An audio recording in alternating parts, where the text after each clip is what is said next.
if things aren't really working out, you start to question, whether or not it's worth your time and effort.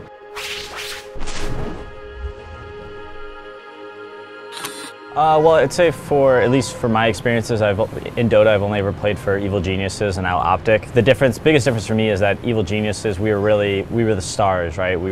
Evil EG was kind of like a Dota brand at one point, whereas OpTic, we're not necessarily the stars yet. We got to fight for that limelight.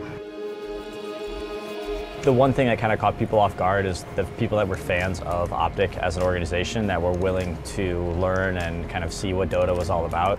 That's something that's pretty foreign for most esport teams, to have fans across all different games. I decided at CI that I wanted to play again, and I also talked to a bunch of players there who were free agents that were also interested in playing potentially with me. And it just so happens that some of the best players are also some of the best minds who are capable of talking about the game in that kind of a setting.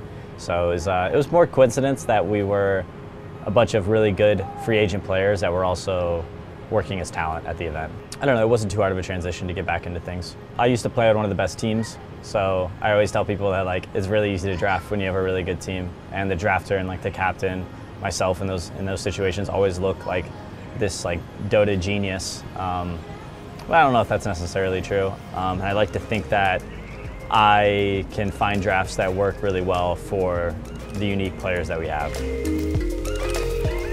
Another one of the most important things is you just need to fill your roles. So I knew that I was the captain and drafter and 5 position, so I had to go out and find the other 4.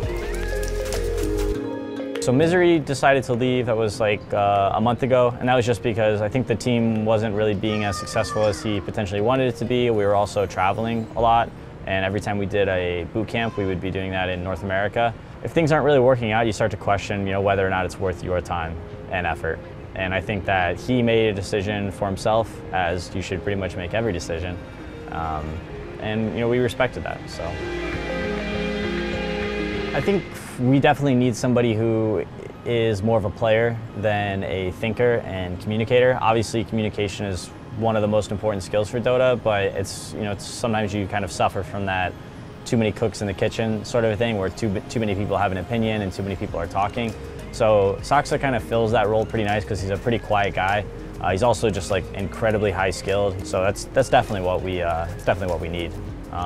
These next couple months and these upcoming tournaments, he's traveling with us, but it's sort of a tryout for the both of us.